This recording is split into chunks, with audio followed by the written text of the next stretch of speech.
করে পড়ে দিবা ভাবি, একবারে তোমার মনের মতো করে পড়ে দিবা। কি ব্যাপার, আজকে তোকে একটু বেশি খুশি লাগছে? তোমার কথা ভাবি, আমি তো সবসময় হাসি খুশি থাকি। ভালো আছেন কাকা? হ্যাঁ বাবা ভালো আছি। বাড়ি থেকে কবে বাড়ি এসছো? আজ কি এসছি। কি আছে কি শীতকালে ঈদে মেহেন্দি বললিনি, হাজ পাচ্ছি যে দিলি তো নষ্ট করি। মা, তোমার ছেলেকে করে দিল দেখো। এই ওকে জ্বালাসি কেন তুই? ভালো আছো বাপ? হ্যাঁ ভালো আছি। ধরেন, এই সব বলে আসার কি দরকার? এত বছর পর বন্ধুর বাড়ি আসি, খালি হাতে আসা যায়? সবই ঠিক আছে। ঈদের আগে বাড়ি আসলে না কেন বাপ? কাজের অনেক চাপ ছিল, আবার ফ্লাইটেরও টিকিট পাইনি, সেজন্য আসা হয়নি। ভালো আছো সোনিয়া? হ্যাঁ ভালো আছি। রাজকে ভিতরে লি যা।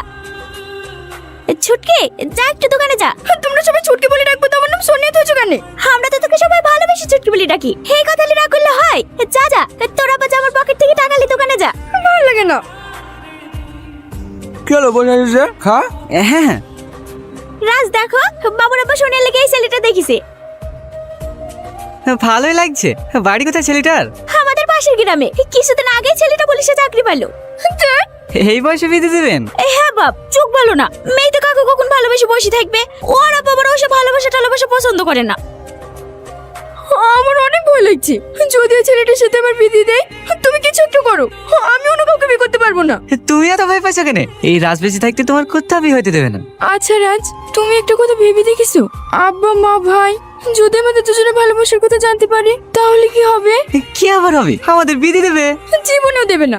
তখন তুমি আমার পরিবারের নজরে একজন বিশ্বাসঘাতক হয়ে যাবা। আমার ভাইও তোমাকে মেরে ফেলবে। আরে আমরা কি কোনো অন্যায় কাজ করছি নাকি? আমরা তো শুধু দুজন দুজনকে ভালোবাসি। আর ভালোবাসা কি কোনো পাপ কাজ নাকি? ভালোবাসা পাপ না, কিন্তু তুমি আমার ভাইয়ের একজন বিশ্বস্ত বন্ধু হয়ে। ওসব কথা ছাড়ো তো। এতদিন পর তোমার জন্য বাড়ি থেকে বাড়ি আসলাম, কোথায় একটু ভালোবাসার কথা বলবো তা না? কি সব বলতো ওর কথা নিয়ে পড়ে আসো।